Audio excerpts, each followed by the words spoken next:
नमस्कार दोस्तों, आप सभी का स्वागत है हमारे YouTube channel BCS basic physics में। आज के इस वीडियो में हम कक्षा 12 जो NCERT की पाठ्य पुस्तक है उसके चौथे चैप्टर गतिमान आवेश एवं चुंबकत्व का एक महत्वपूर्ण टॉपिक लेकर चल रहे हैं। आज का जो हमारा टॉपिक है वो है साइक्लोट्रॉन। इस वीडियो में आप देखेंगे साइक्लोट्रॉन के बारे में संपूर्ण जानकारी। देखिए दोस्तों, यदि आपने हमारे YouTube चैनल को सब्सक्राइब नहीं कर रखा है तो सब्सक्राइब कर लीजिए, बेल आइकन भी दबा दीजिए ताकि आपको आगे की जो टॉपिक्स हैं उनकी वीडियोज कंटिन्यू मिलते रहें।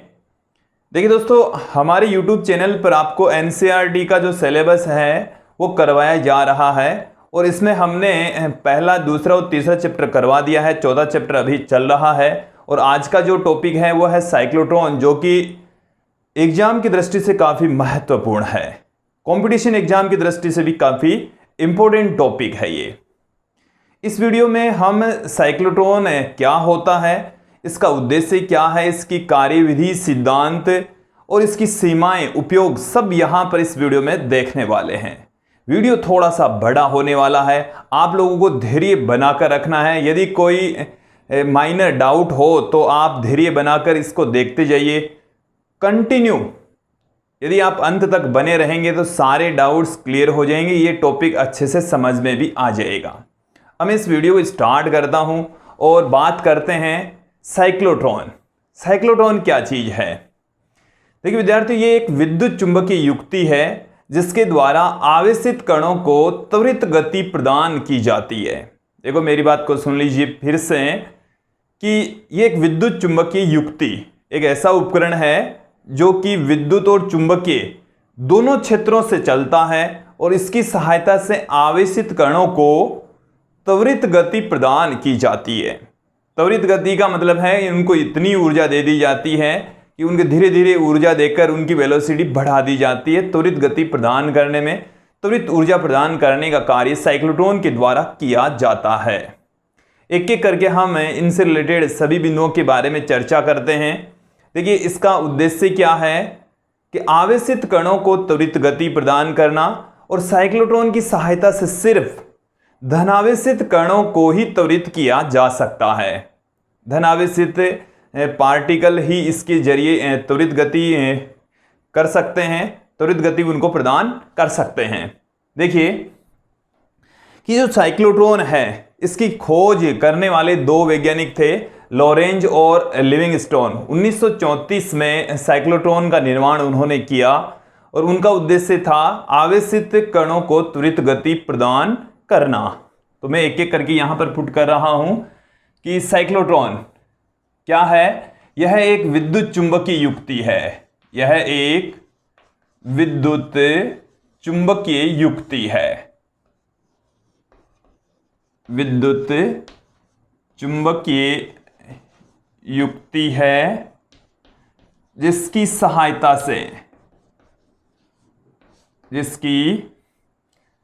सहायता से आवेशित कणों को त्वरित गति प्रदान की जाती है। आवेशित कणों को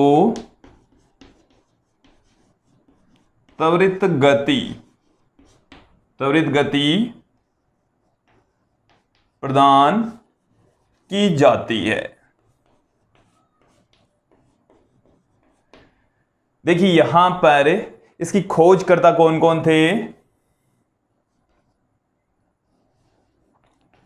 खोजकर्ता, इसको बनाने वाले, निर्माणकर्ता दो साइंटिस्ट हैं, E.O.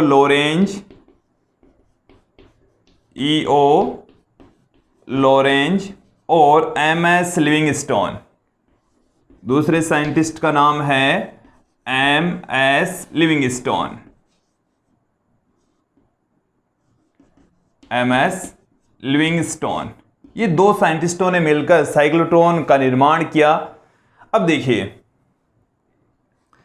इस साइक्लोट्रॉन का उद्देश्य क्या है? धनावेशित कणों को त्वरित गति प्रदान करना। इसकी सहायता से केवल धनावेशित कणों को ही त्वरित गति प्रदान की जा सकती है।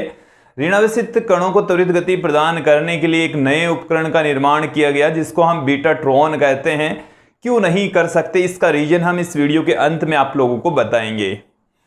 देखिए इसका उद्देश्य क्या है, धनावेशित कणों को त्वरित गति प्रदान करना, त्वरित करना। अब देखिए जो धनावेशित कण है वो कौन कौन से हो सकते हैं, इसकी सहायता से कौन कौन से कणों को त्वरित गति प्रदान की जा सकती है। तो धनावेशित कण हो सकता है प्रोटॉन हो सकता है क्या हो, वो प्रोटॉन हो। प्रोटॉन धनावेशित कण है और इसको हम साइक्लोट्रॉन की सहायता से त्वरित गति प्रदान कर सकते हैं। जैसे He+ हो, Li+ हो, Li+2 हो, इन सभी पार्टिकल्स को हम साइक्लोट्रॉन की सहायता से त्वरित गति प्रदान कर सकते हैं। इतना आप लोगों को समझ में आ गया। अब देखिए विद्यार्थियों, साइक्लोट्रॉन का जो सिद्धांत है वो क्या है, साइक्लोट्रॉन किस सिद्धांत पर काम करता है। देखिए इसके अंदर विद्युत क्षेत्र तथा चुंबकीय क्षेत्र एक दूसरे के लंबवत लगे होते हैं, अर्थात जब विद्युत क्षेत्र तथा चुंबकीय क्षेत्र एक साथ में काम करते हैं, एक दूसरे के लंबवत काम करते हैं, तो उस क्षेत्र को हम क्रोशित क्षेत्र कहेंगे।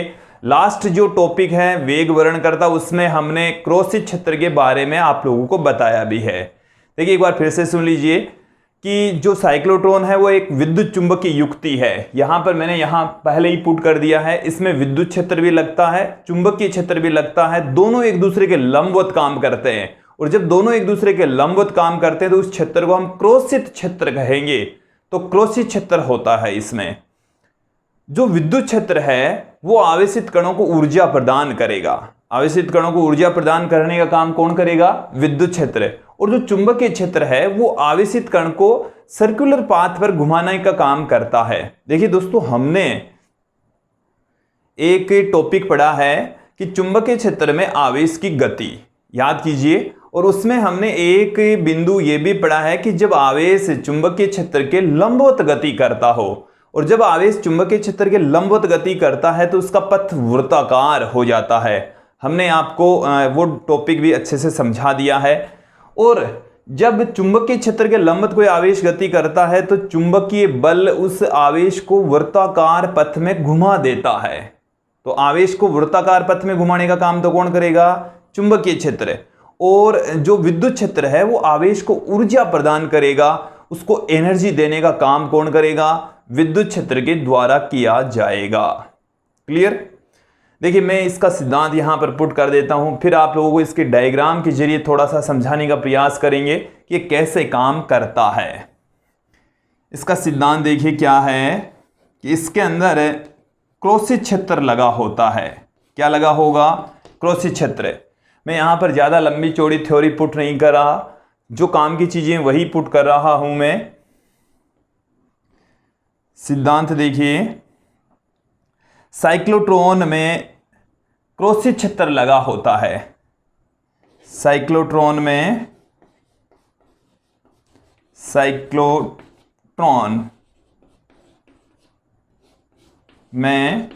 विद्युत क्षेत्र व चुंबकीय क्षेत्र एक दूसरे के लंबवत लगे होते हैं, एक दूसरे के लंबवत लगे होते हैं,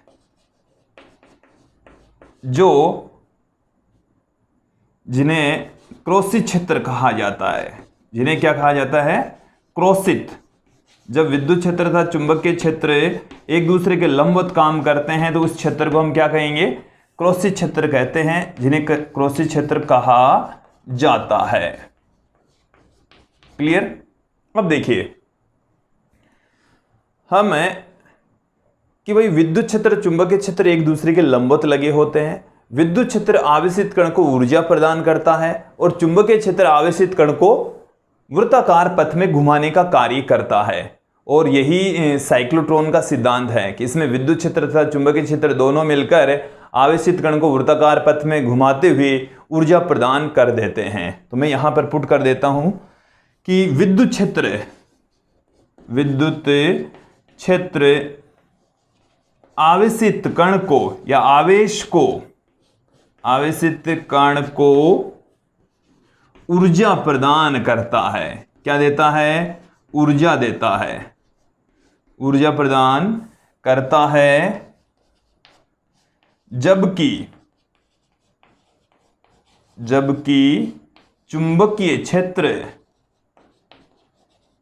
क्षेत्र आवेश को वर्ताकार पथ में घुमाता है, वर्ताकार पथ में घुमाने का कार्य करता है।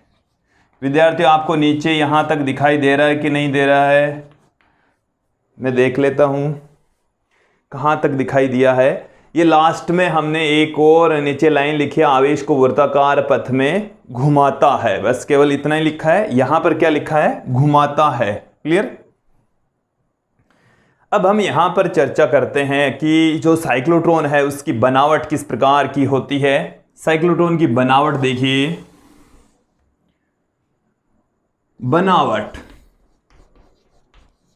बनावट भी समझना आवश्यक है। देखिए, साइक्लोट्रॉन के अंदर शक्तिशाली चुंबकीय क्षेत्र लगा होता है, शक्तिशाली चुंबकीय क्षेत्र और शक्तिशाली ही विद्युत क्षेत्र लगाया जाता है। देखो कैसे, एक शक्तिशाली चुंबक ऊपर लगी होती है इस तरीके से। ये हमारे पास में एक शक्तिशाली चुंबक है जिसका जैसे हम यहां पर कंसीडर कर लें कि उसका N सिरा है, ठीक है। और एक अन्य चुंबक है और उसका जो S सिरा है वो यहां पर है। देखो इसको समझो कि ये उत्तरी ध्रुव है एक चुंबक का, ये दूसरी चुंबक का दक्षिणी ध्रुव है। या ऐसा भी हो सकता है ये एक ही चुंबक के दोनों सिरे हैं, इस तरीके से इनको रखा गया है और इनकी सहायता से शक्तिशाली चुंबकीय क्षेत्र क्रिएट किया जा रहा है। और देखिए विद्यार्थियों, चुंबकीय क्षेत्र की दिशा सदैव उत्तरी ध्रुव से दक्षिणी ध्रुव की ओर होती है। तो यहां पर जो चुंबकीय क्षेत्र है उसकी डायरेक्शन क्या होगी? ऊपर से नीचे की ओर होगी। तो यहां पर जो मैग्नेटिक फील्ड है उसकी डायरेक्शन होगी ऊपर से नीचे की ओर। मैग्नेटिक फील्ड को मैं यहां पर लिख देता हूं B से। मैंने यहां पर मैग्नेटिक फील्ड को B वेक्टर से पुट कर दिया, जिसकी डायरेक्शन किधर है? उत्तरी ध्रुव से दक्षिणी ध्रुव की ओर, और इस डायग्राम में ऊपर से नीचे की ओर होती है। अब देखिए, इन दोनों चुंबकीय ध्रुवों के मध्य या इस चुंबकीय क्षेत्र में हम विद्युत क्षेत्र क्रिएट करते हैं और इन दोनों चुंबकों के मध्य इस चुंबकीय क्षेत्र में हम दो खोखले धातु के बने हुए डी आकार के पात्र रखते हैं। देखो किस प्रकार के पात्र होते हैं वो भी समझ लेंगे आप लोग।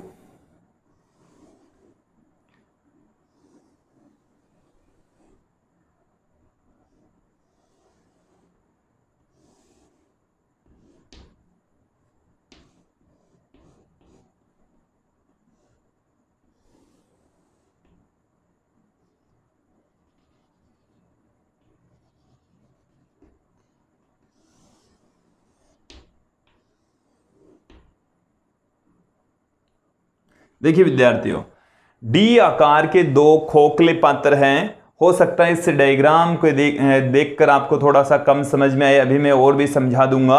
ये दो धातु के खोखले पात्र हैं, किस टाइप के बने होते हैं एक बार इसको आप देख लीजिए कि ये मैंने जो लिखा है, अब मैं इसको यहां से हटाऊंगा और इस जो वृत्ताकार, जो अर्धवृत्ताकार खोखले धातु के पात्र हैं वो एक्चुअल में कैसे होते हैं इनको मैं यहां पर स्पष्ट कर देता हूं।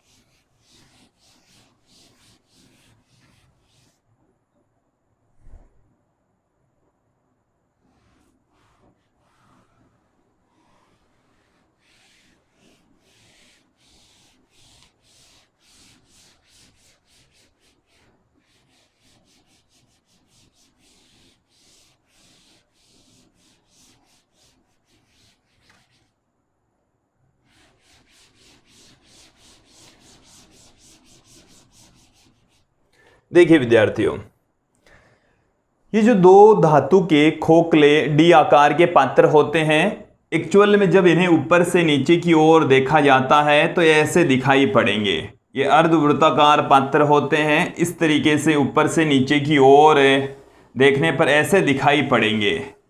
ऐसे ये इनका जो आकार होता है वो डी आकार का होता है, बट हमने इनको साइड से दिखाया है तो इस तरीके से दिखाई पड़ेंगे। इनकी मोटाई होती है, ये ऐसे मोटे तो हैं और इस तरीके से हैं, और इधर से ये बंद हैं। ये इस तरफ से ये क्या होते हैं, बंद होते हैं। धातु का यहाँ पर दीवार लगी होती है, यहाँ पर भी धातु की दीवार लगी होगी। यहाँ वाला जो हिस्सा है वो खुला रहेगा।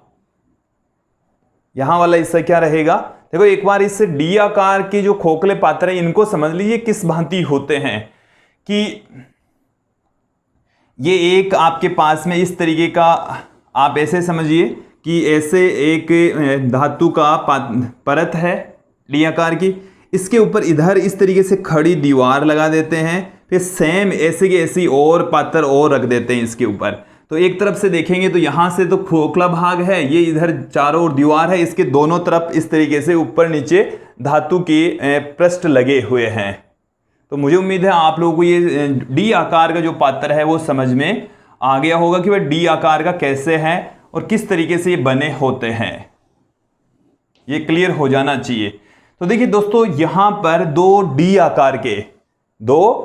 आकार के खोखले धातु के पात्र लगे होते हैं जिन्हें डीज कहा जाता है। इनको हम क्या कहते हैं, डीज कहते हैं। एक का नाम हम दे देंगे D1, दूसरे का नाम दे देंगे D2।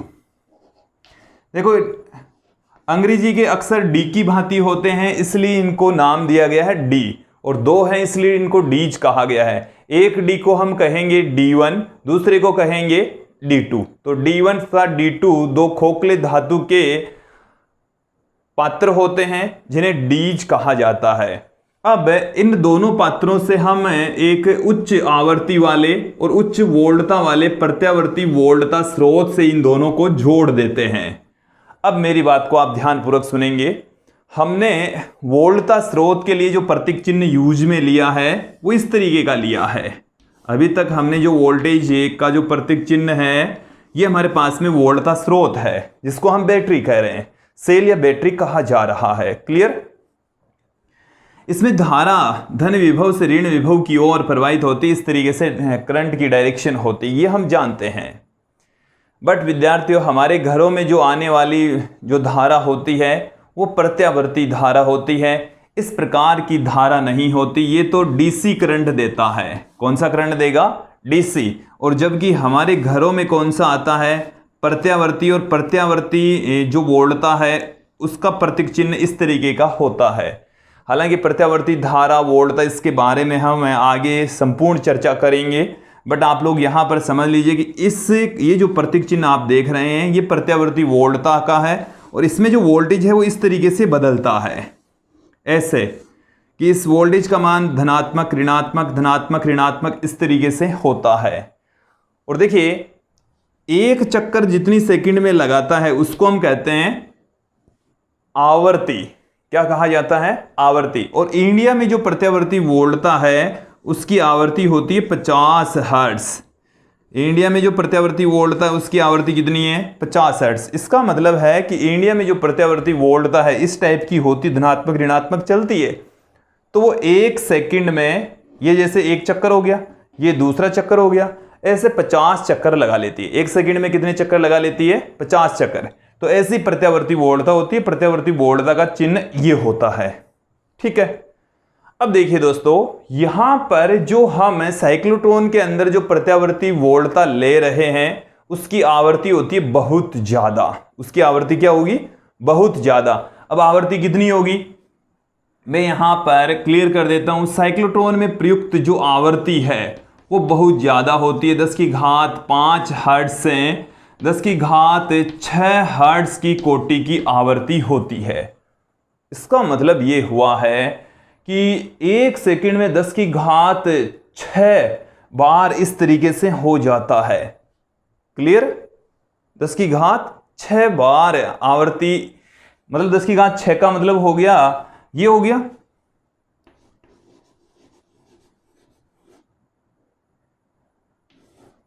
तो 10 लाख बार 10 लाख चक्कर लगा लेती हैं। 1 सेकंड में कितने चक्कर लगा लेती है? 10 लाख इस तरीके के चक्कर वाली प्रत्यावर्ती वोल्टता यहां पर जोड़ी गई है। जो इंडिया वाली जो प्रत्यावर्ती वोल्टता उसकी आवृत्ति कितनी है? 50 हर्ट्ज। बट यहां पर जो प्रत्यावर्ती वोल्टता साइक्लोट्रॉन में यूज में लेंगे उसकी आवृत्ति कितनी है? 10 की घात 6 हर्ट्ज। 10 की घात 5 हर्ट्ज भी मिल सकता है। 10 की घात 5 हर्ट्ज, 10 की घात 6 हर्ट्ज। तो 1 लाख से 10 लाख आवृत्ति वाले साइक्लोट्रॉन का प्रयोग किया जाता है। अब देखिए यहां पर जो वोल्टेज यूज में लिया जाता है वो होता है 10 की घात 4 वोल्ट। 10 की घात 4 वोल्ट होता है। 10,000 वोल्ट का यहां पर प्रत्यावर्ती विभवांतर लगाया जाता है। तो देखो इसका मतलब समझना कि प्रत्यावर्ती वोल्टता होती है धनात्मक ऋणात्मक धनात्मक ऋणात्मक, ऐसे चलती है। धनात्मक फिर ऋणात्मक धनात्मक ऋणात्मक, इस तरीके से प्रत्यावर्ती वोल्टता चलती रहती है, कंटिन्यू चलेगी। तो विद्यार्थी इसका जो डायग्राम है वो एक बार समझ लेंगे, बनावट समझ लेंगे। इसमें एक चुंबकीय क्षेत्र होगा जो कि ऊपर से नीचे की ओर होगा, उत्तरी ध्रुव से दक्षिणी ध्रुव की ओर मैग्नेटिक फील्ड होता है। इन मैग्नेटिक फील्ड के मध्य भाग में हमारे पास में 2 खोखले डी आकार के पात्र होते हैं जिन्हें डीज कहा जाता है। खोखले होंगे, अंदर से खोखला है, धातु के बने हुए हैं और इसकी ये वाली साइड खुली होती है और दोनों के मध्य थोड़ा सा गैप होता है जिसको हम झिरी कह सकते हैं। थोड़ा सा हल्का सा गैप होता है, इस तरीके से गैप होता है। एक ये है D1 डीज, ये है D2 डीज और इन दोनों डीज के बीच में हमने यहां पर प्रत्यावर्ती वोल्टता स्रोत जोड़ रखा है। ये मैंने आपको एक दूसरे डायग्राम से, जब हमने साइड में से इसको देखा तो इस तरीके का दिखाई दिया, ऊपर से देखा तो इस तरीके से दिखाई देता है। क्लियर? अब देखिए विद्यार्थियों, ये तो है साइक्लोट्रॉन की बनावट जिसमें शक्तिशाली चुंबकीय क्षेत्र और शक्तिशाली विद्युत क्षेत्र होते हैं और 2 खोखले डी आकार के पात्र होते हैं जिनके सिरों पर हम उच्च प्रत्यावर्ती वोल्टता स्रोत लगा देते हैं। प्रत्यावर्ती वोल्टता आप लोगों के समझ में आ जानी चाहिए। ऐसे धनात्मक ऋणात्मक होने वाली जो वोल्टता है उसको हम प्रत्यावर्ती वोल्टता कह रहे हैं। इसकी आवृत्ति होती है जो साइक्लोट्रॉन में प्रयुक्त है उसकी आवृत्ति 10 की घात 6 हर्ट्ज होती है। इसकी वोल्टता 10 की घात 4 वोल्टता होती है। जबकि हमारे घरों में आने वाली जो प्रत्यावर्ती वोल्टता है वो 230 वोल्ट की आती है। कितने वोल्टेज की आती है? 230 वोल्ट की। और उसकी आवृत्ति कितनी होती है? 50 हर्ट्ज होती है। तो हमारे घरों में प्रयुक्त जो प्रत्यावर्ती वोल्टता और साइक्लोट्रॉन में जो प्रयुक्त प्रत्यावर्ती वोल्टता है दोनों भिन्न है। क्लियर? अब ये तो है इसकी बनावट, ये तो क्या है इसकी बनावट। अब ये कैसे काम करता है कि कोई भी साइक्लोट्रॉन है वो किस तरीके से कार्य करेगा। देखो बनावट में मैंने कुछ भी आप लोगों को एक लाइन भी नहीं लिखवाई है। आप यदि लिखना चाहें तो मैं आप लोगों को एक व्हाट्सएप नंबर दूंगा जिस पर आपको हस्तलिखित नोट्स मिल जाएंगे। देखिए इसकी बनावट मैं एक बार फिर से रिपीट कर देता हूं कि साइक्लोट्रॉन में शक्तिशाली विद्युत क्षेत्र उत्पन्न करने के लिए चुंबक लगे होते हैं जो कि ऊर्ध्वाधर ऊपर से नीचे की ओर मैग्नेटिक फील्ड क्रिएट कर रहे हैं।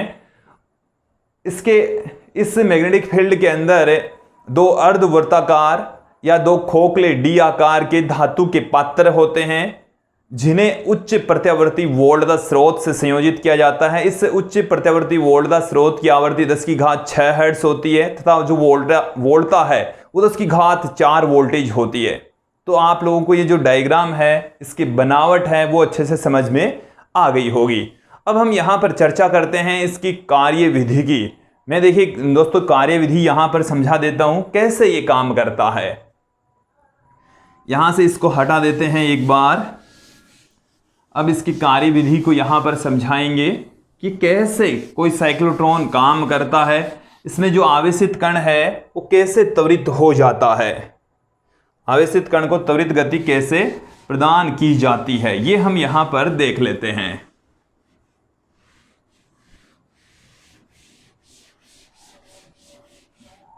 देखिए विद्यार्थियों, हम किसी क्षण पर यह मान लेते हैं, अब मैं आप लोगों को क्या समझा रहा हूं, इसकी कार्यविधि, ये कैसे काम करता है। कार्यविधि, कार्यविधि देखिए दोस्तों, कार्यविधि में हम आपको जो प्रत्यावर्ती वोल्टता है वो उसके एक एक चक्कर के बारे में समझाएंगे। पहले हमें जैसे प्रत्यावर्ती वोल्टता इस तरीके से लागू होती है, ऐसे प्रत्यावर्ती वोल्टता का एक चक्कर मैंने आपको दिखाया है। जो पहला चक्कर है प्रथम अर्ध चक्कर में, प्रथम अर्ध चक्कर में, प्रथम अर्ध चक्कर का मतलब क्या हो गया?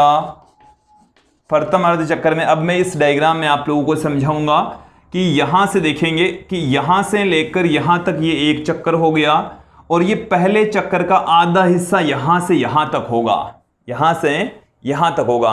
तो ये जो वोल्टेज है वो इस तरीके से है कि इसका एक जो सिरा है वो धन विभव पर होगा। तो मैं यहां पर कंसिडर कर लूं कि ये जो वोल्टेज है, ये वाला जो वोल्टेज है वो है ऋणात्मक और ये वाला जो टर्मिनल है वो है धनात्मक। देखो ध्यान देना अच्छे से, ये पहले आधे चक्कर की बात है और D1 जो डीज हैं वो क्या है? धनात्मक। D1 कैसी है? सॉरी ऋणात्मक है। D1 तो कैसी है?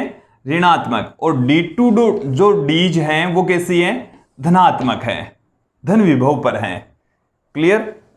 अब देखिए दोस्तों, हम इन दोनों डीज के मध्य धनावेशित कण को यहां पर रखेंगे, धनावेश को यहां पर रखेंगे, क्योंकि साइक्लोट्रॉन है वो धनावेशित कणों को ही त्वरित गति प्रदान करता है। तो धनावेश को इन दोनों डीज के मध्य भाग में रखेंगे। तो दोनों डीज के मध्य गैप है, उस गैप में हम धनावेश को पुट कर देंगे, रख देंगे। अब देखो समझना, तो समझने वाला पार्ट यहां पर आ गया। यहां पर ये जो मैं बिंदु दिखा रहा हूं ये क्या है? धनावेश है। ये क्या है? धनावेश। क्लियर? अब देखिए विद्यार्थियों, यहां पर हमने धनावेश रखा है। अब ये जो धनावेश है दोनों के बीच में गैप है और देखिए दोस्तों इन डीज के अंदर ये धातु की बनी हुई है। किसकी बनी हुई है? धातु की। ये अंदर से खोखला भाग होता है, धातु की बनी हुई है। और धातु के अंदर विद्युत क्षेत्र कितना होता है? शून्य। ये हमने पहले पढ़ लिया है दूसरे चैप्टर में। धातु के अंदर, धातु का मतलब हो गया ये चालक हो गया, और चालक के अंदर विद्युत क्षेत्र की तीव्रता कितनी होती है? चालक के अंदर विद्युत क्षेत्र की तीव्रता सदैव शून्य होती है। ये वाला कॉन्सेप्ट भी यहां पर लागू होगा कि चालक के अंदर विद्युत क्षेत्र की तीव्रता सदैव कितनी होती है? शून्य होती है। तो यहां पर ये जो धातु का ये जो पात्र आप देख रहे हैं, इधर आप ये पात्र देख रहे हैं, इसके अंदर विद्युत क्षेत्र की तीव्रता कितनी है? शून्य है। इसमें भी पूरे भाग के अंदर विद्युत क्षेत्र की तीव्रता कितनी है? शून्य। बट ये जो दोनों के बीच में गैप है, इस गैप में विद्युत क्षेत्र की तीव्रता शून्य नहीं है। इस गैप के अंदर विद्युत क्षेत्र की तीव्रता शून्य नहीं है। ये धनावेशित है, ये ऋणावेशित है, और इस धनावेश से ऋणावेश की ओर एक विद्युत क्षेत्र क्रिएट हो रहा है कि ये धन टर्मिनल पर है, ये ऋण पर है। तो धन से ऋण की ओर एक विद्युत क्षेत्र यहां पर क्रिएट हो गया। अब वो विद्युत क्षेत्र है, ये जो बिंदु आप लोगों को दिख रहा है ये धनावेश है। धनावेश, ये हमने धनावेश रखा है इन दोनों के बीच के में गैप में। तो इस धनावेश पर एक बल लगेगा। इस धनावेश पर क्या काम करने वाला है? बल काम करेगा, जो कि धनावेशित डी से ऋणावेशित डी की ओर बल लगेगा, क्योंकि ये धनावेश है वो इस आवेश को क्या करेगा? प्रतिकर्षित करेगा। और जबकि ऋणावेशित डी इस आवेश को क्या करेगी? आकर्षित करेगी। ये जो आवेश है वो कैसा है? धनावेश है। आवेश कैसा है विद्यार्थियों? आवेश कैसा है? धनावेश है। और धनावेश इससे अट्रैक्ट होगा, ये इधर आएगा, ये इधर गति करेगा इस तरीके से, इससे प्रतिकर्षित होकर, इससे आकर्षित होकर। अब मेरी बात को सुनना कि जैसे हम बात करते हैं भाई धनावेश है तो ये अंदर की ओर जाते ही इसके ऊपर लगने वाला ये जो विद्युत बल है वो शून्य हो जाएगा। विद्युत बल क्यों हो जाएगा शून्य? क्योंकि इसके अंदर जो विद्युत क्षेत्र की तीव्रता है वो कितनी है? 0 है। अंदर विद्युत क्षेत्र की तीव्रता 0, तो एफ ई बराबर क्यू इंटू ई 0 हो जाएगा ना। अरे विद्युत क्षेत्र के द्वारा जो आवेश पर बल लगता है वो F E equal to q into E होता है, क्यू इंटू ई। ई यहां पर 0, तो एफ ई कितना हो जाएगा? 0 हो जाएगा। एफ ई भी 0, तो अंदर जो विद्युत बल है वो 0 हो जाएगा।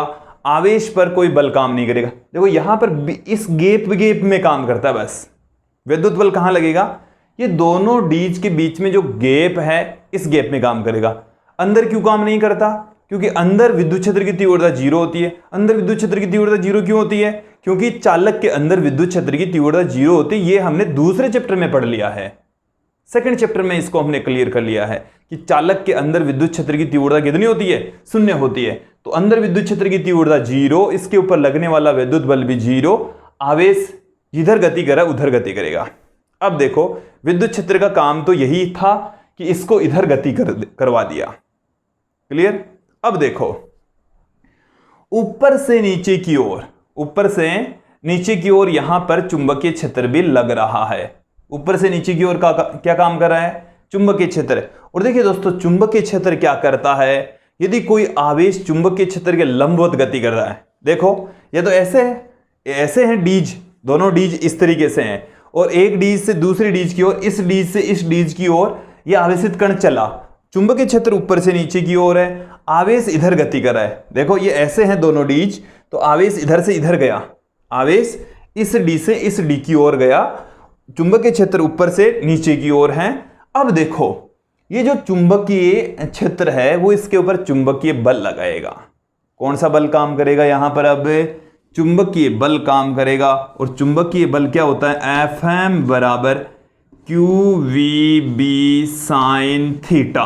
और यहां पर आवेश आ रहा है इस डी से इस डी की ओर, जबकि मैग्नेटिक फील्ड ऊपर से नीचे की ओर। तो दोनों आवेश की गति और चुंबकीय क्षेत्र एक दूसरे के लंबवत हैं, क्योंकि जो चुंबकीय क्षेत्र है वो तो है नीचे की ओर, चुंबकीय क्षेत्र तो किधर है? नीचे की ओर, और आवेश गति कर रहा है इधर की ओर। तो इसके इन दोनों के बीच का कोण कितना? 90। तो यहां पर साइन 90 की वैल्यू कितनी हो जाएगी? 1 हो जाएगी। तो बल कितना काम कर रहा है? QVB काम कर रहा है। Fm की वैल्यू कितनी है? QVB। तो चुंबकीय बल है वो कितना काम कर रहा है? QVB के बराबर काम कर रहा है। ये समझ में आ जाना चाहिए। अंडरस्टैंड? अब देखो, ये जो चुंबकीय बल है उसका मान तो आ गया, QVB काम कर रहा है। अब ये जो QVB होता है, जब थीटा बराबर 90 डिग्री पर काम करता है, तो हमने पढ़ लिया है कि ये आवेशित कण को वृत्ताकार पथ में घुमाता है। ये क्या करेगा? आवेशित कण को वृत्ताकार पथ में घुमाने का कार्य करेगा।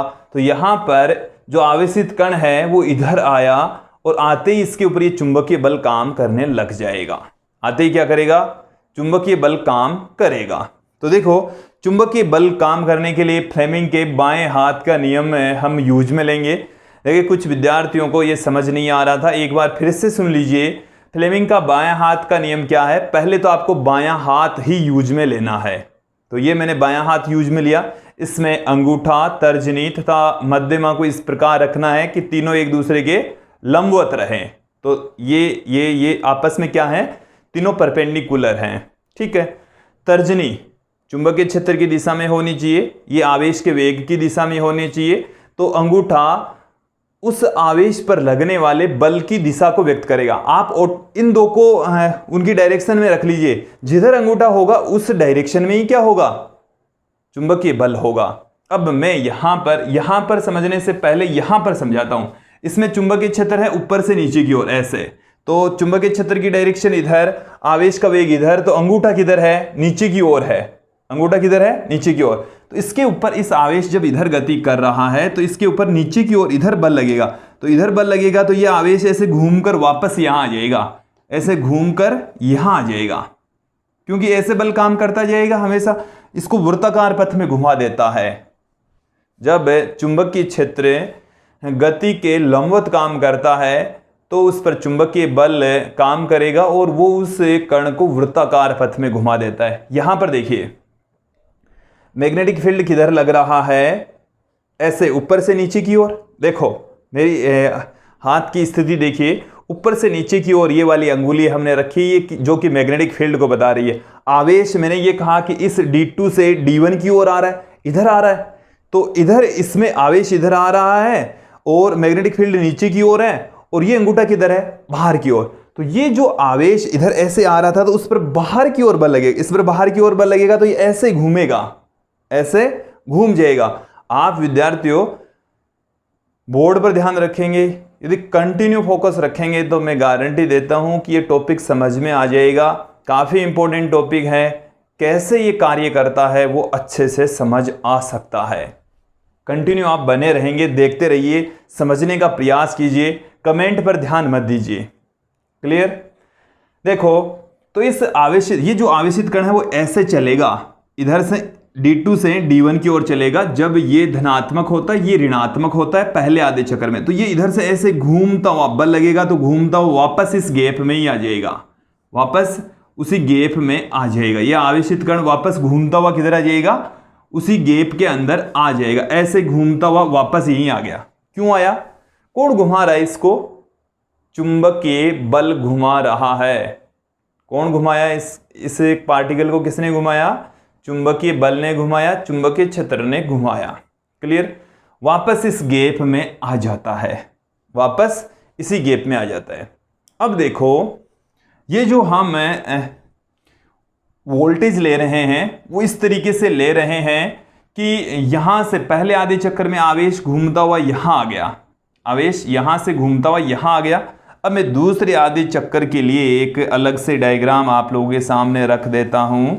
ये हमारे पास में दोनों डीज हैं,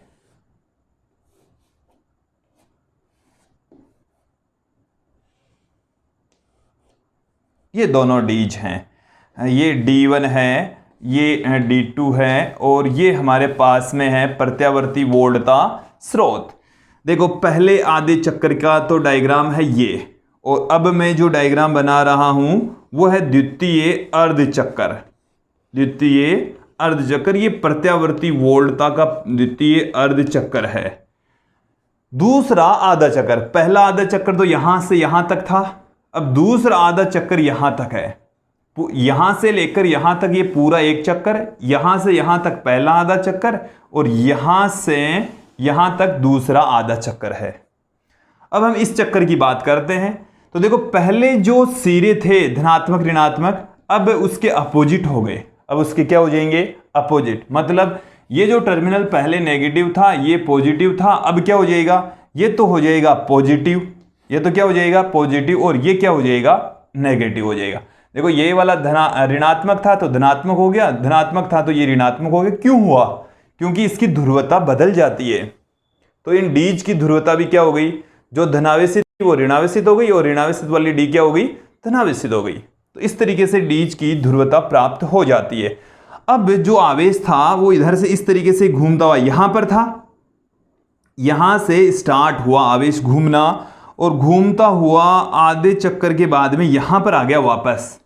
अब यहां पर आते ही इस गैप में तो विद्युत क्षेत्र होता है। डीज के अंदर विद्युत क्षेत्र नहीं होता। डीज के अंदर विद्युत क्षेत्र क्यों नहीं होता? क्योंकि डीज चालक है, और चालक के अंदर विद्युत क्षेत्र की तीव्रता कितनी होती है?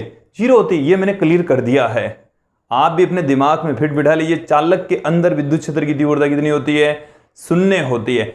इसको यदि आप लोगों को भाई क्यों होती है 0, इसको देखने के लिए आप पीछे की वीडियोस देखिए, आप हमारे सेकंड चैप्टर की वीडियोस देखिए, उसमें आपको इसका कारण स्पष्ट हो जाएगा। हमने स्पष्ट किया है वहां पर, ठीक है। अब देखिए, डीज के बीच में आवेश पहुंच गया है। यहां पर पहुंचते ही इस आवेश के पास में अब देखो इनकी ध्रुवता चेंज हो गई, ध्रुवता चेंज हो गई। तो ये जो डीज है वो धनावेशित है, ये जो डीज है वो ऋणावेशित है। इस आवेश के ऊपर अब ये डीज इस पर प्रतिकर्षण बल लगा रही है, ये इसको आकर्षित कर रही है।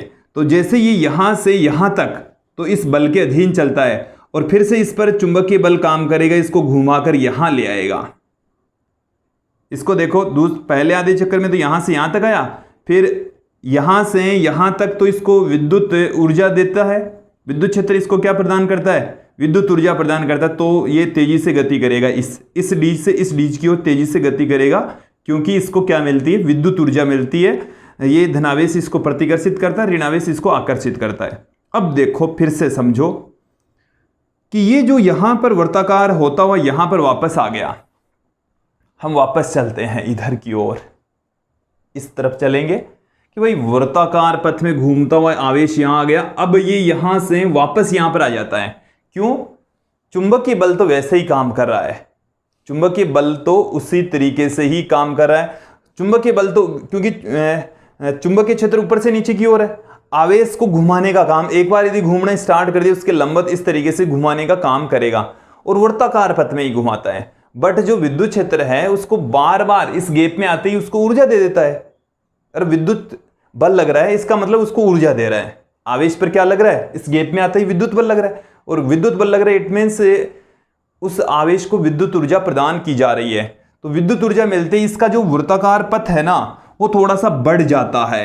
अब देखो ये यहां से यहां तक आ गया, फिर यही स्थिति आ जाती है। देखो पहले आधे चक्कर की स्थिति तो यहां से यहां तक होती है, दूसरे आधे चक्कर की स्थिति यहां से लेकर यहां तक होती है, फिर तीसरा जो आधा चक्कर होता है उसमें वापस यही आ जाती है। और जो आवेश है वो ऐसे चलता है, फिर आवेश तीसरे में ऐसे चलेगा, चौथे में यहां से वापस आएगा। तो ये इसी तरीके से आवेश ऐसे गति करता है, ऐसे गति करता इसका लगातार, देखो ये सर्पिलाकार पथ में गति करता है। आवेश कैसे पथ में गति करेगा, सर्पिलाकार पथ में गति करता है। और एक स्थिति ऐसी आती है कि उसको हम आवेश को इस डी से बाहर निकाल लेते हैं। यहाँ पर एक छोटा सा छिद्र होता है और उस छिद्र के अंदर से इस आवेश को बाहर निकाल लिया जाता है। देखो यहां पर मैं समझा देता हूं कि वृत्ताकार पथ में कौन घुमा रहा है, चुंबकीय क्षेत्र। ऊर्जा कौन प्रदान कर रहा है, विद्युत क्षेत्र। आवेश इस तरीके से घूमेगा। मैं एक बार फिर से इसको क्लियर कर देता हूं, डायग्राम को थोड़ा सा सुस्पष्ट कर देता हूं। यहां पर हमने आवेश रखा, यहां पर नहीं, यहां पर इन दोनों के बीच के गैप में, तो आवेश इस तरीके से घूमना प्रारंभ कर देगा, ऐसे घूमेगा, एक सर्पिलाकार पथ में घूमता है, ऐसे आवेश घूमता है।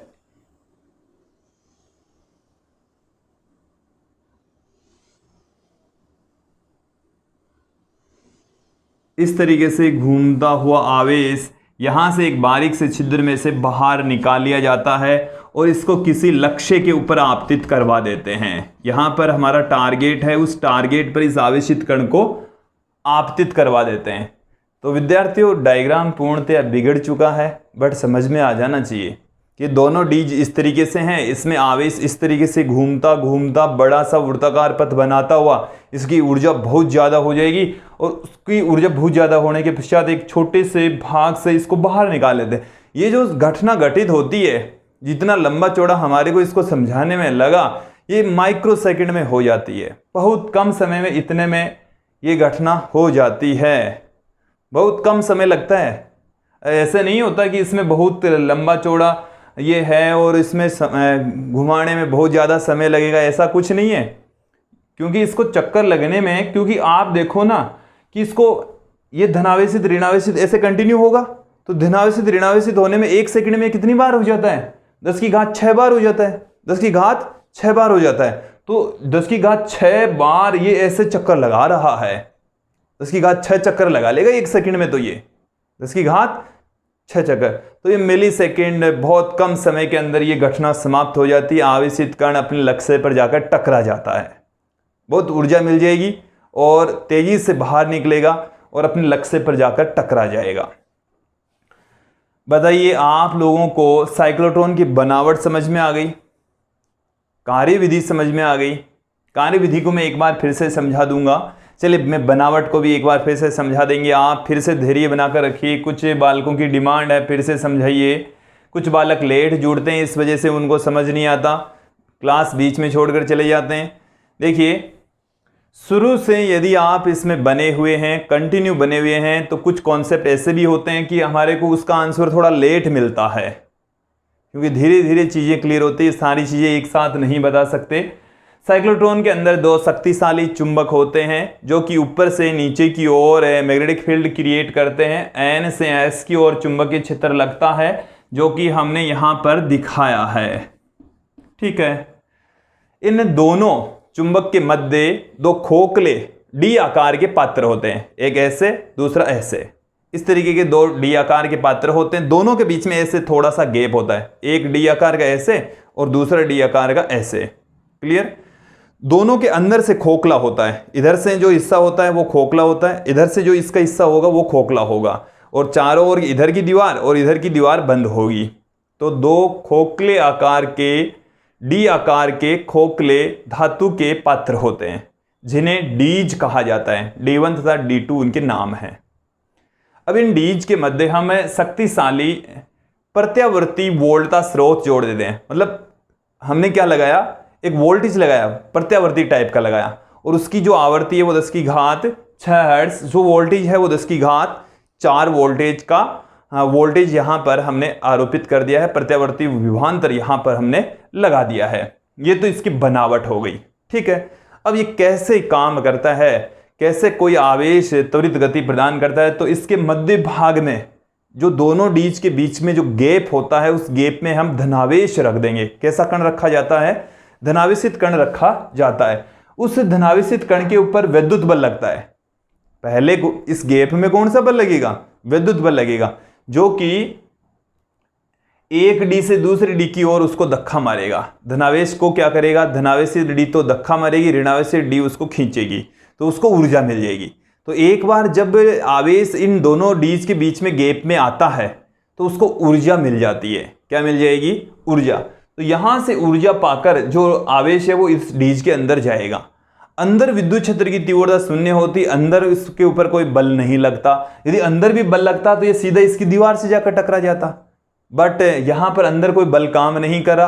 अंदर विद्युत बल, चुंबकीय बल जरूर काम करा है, अंदर विद्युत बल काम नहीं करता। किसके अंदर, डीज के अंदर, डीज के गैप में काम करता है, डीज के अंदर विद्युत बल काम नहीं करता, बट चुंबकीय बल काम करता है। और चुंबकीय बल क्या होता है, ये डीज आवेश तो ऐसे गति कर रहा है, विद्युत चुंबकीय क्षेत्र ऐसे लग रहा है, तो इनको वृत्ताकार पथ में घुमाने का काम है इस चुंबकीय बल के द्वारा किया जाता है। तो वृत्ताकार पथ तो कहां रहा, ये तो सर्पिलाकार पथ हो गया।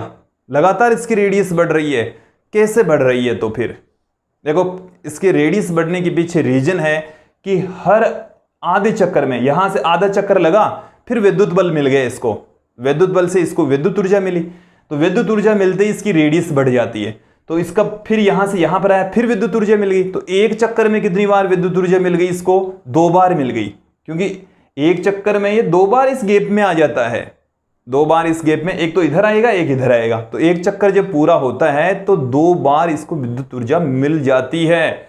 और उस विद्युत ऊर्जा से इसकी रेडियस बढ़ जाती है, लगातार इसके पथ की त्रिज्या बढ़ती जाएगी और इसकी ऊर्जा इतनी हो जाएगी, बहुत ज़्यादा हो जाने के पश्चात इसको हम बाहर निकाल लेते हैं, एक लक्ष्य के ऊपर इसको अटैक करवा देते हैं। और लक्ष्य इसके पास में रखा होगा। और लक्ष्य का क्यों यूज में लेते हैं, इसका हम अभी अंत में इसका उपयोग भी देख लेंगे। बताइए कार्य विधि इसकी समझ में आई कि नहीं। पहले आधे चक्कर, दूसरे आधे चक्कर में किस तरीके से आवेश गति करता है, मैंने आपको समझाने का प्रयास किया है और कुछ कॉन्सेप्ट भी आप लोगों के सामने रखे हैं। तो मुझे उम्मीद है यहां तक आप लोगों को ये समझ में आ चुका है। अब यहां पर हम इसके कुछ मैथमेटिकल पार्ट्स की बात कर लेते हैं, गणितीय विश्लेषण यहां पर हम देख लेते हैं।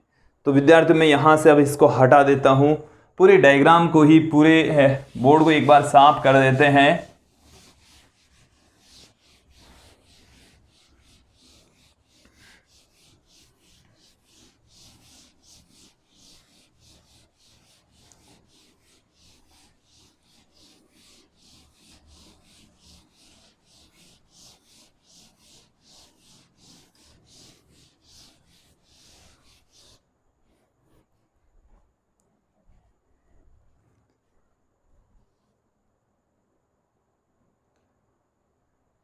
गणितीय विश्लेषण अब यहाँ पर हम देखेंगे कुछ साइक्लोट्रॉन से रिलेटेड मैथमेटिकल फॉर्मूले।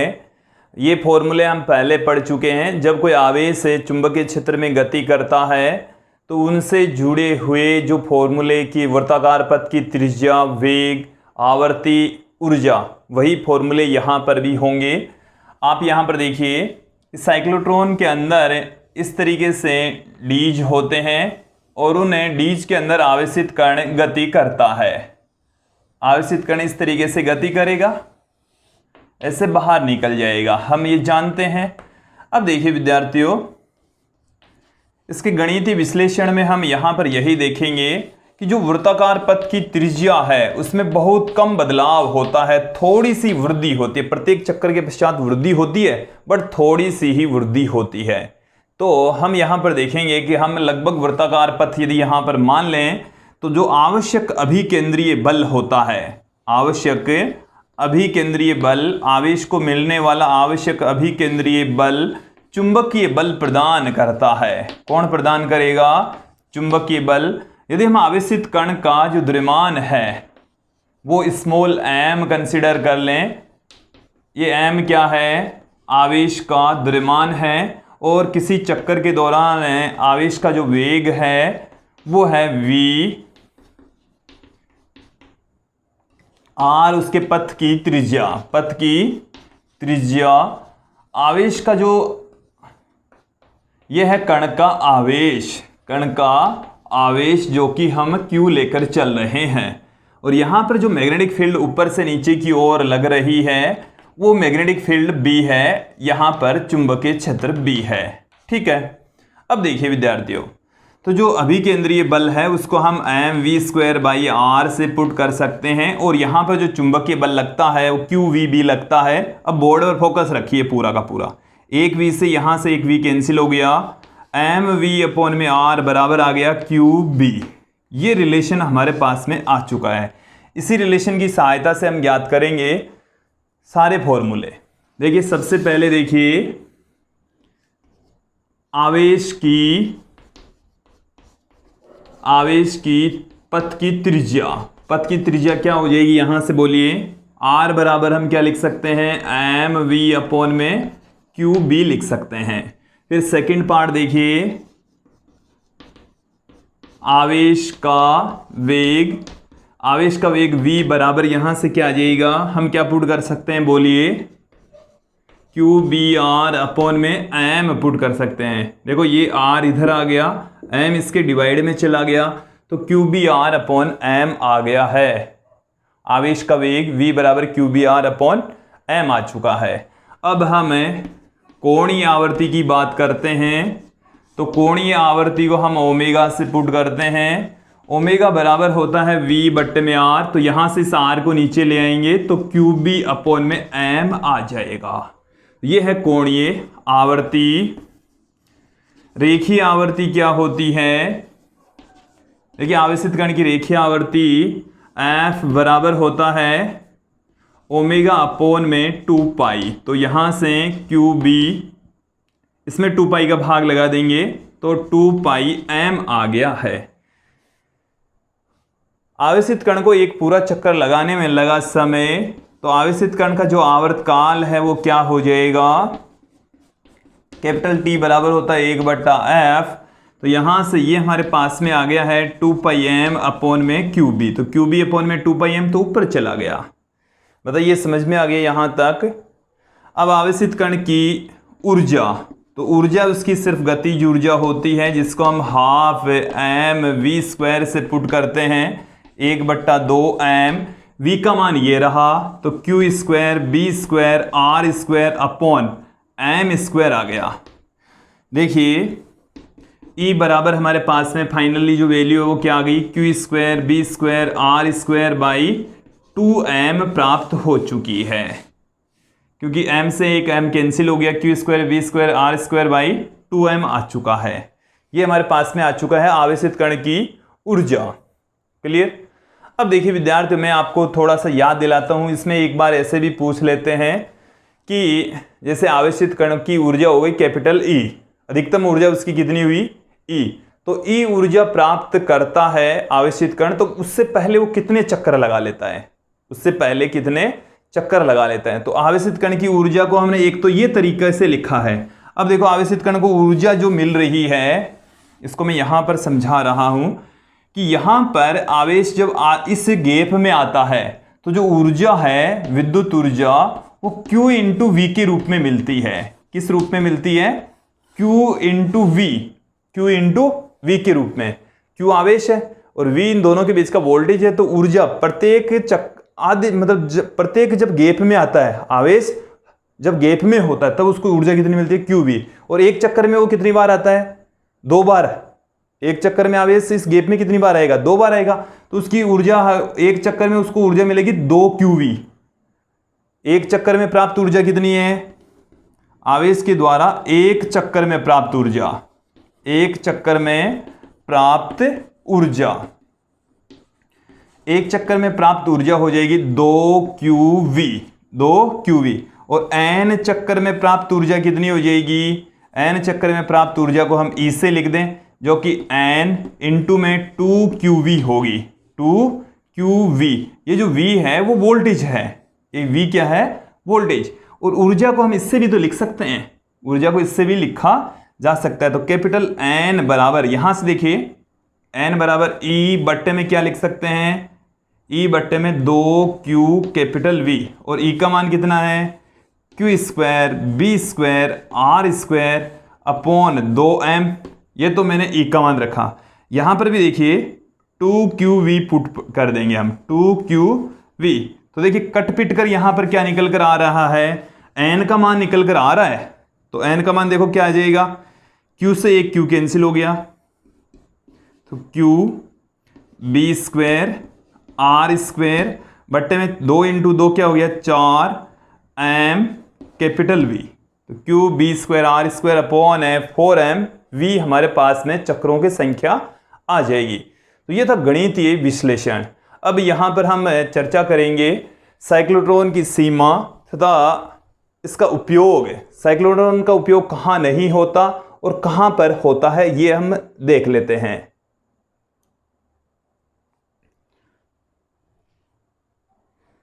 विद्यार्थियों, अब हम बात करेंगे साइक्लोट्रॉन की सीमाएं, कि साइक्लोट्रॉन कहाँ पर लागू नहीं होता या कहाँ तक ही इसको यूज में ले सकते हैं। देखो पहली इसकी जो सीमा है वो ये है कि इससे हम सिर्फ धनावेशित कणों को त्वरित गति प्रदान कर सकते हैं, अर्थात ऋणावेशित जो इलेक्ट्रॉन है इसको भी हम त्वरित गति प्रदान नहीं कर सकते, साथ में न्यूट्रॉन को भी त्वरित नहीं किया जा सकता।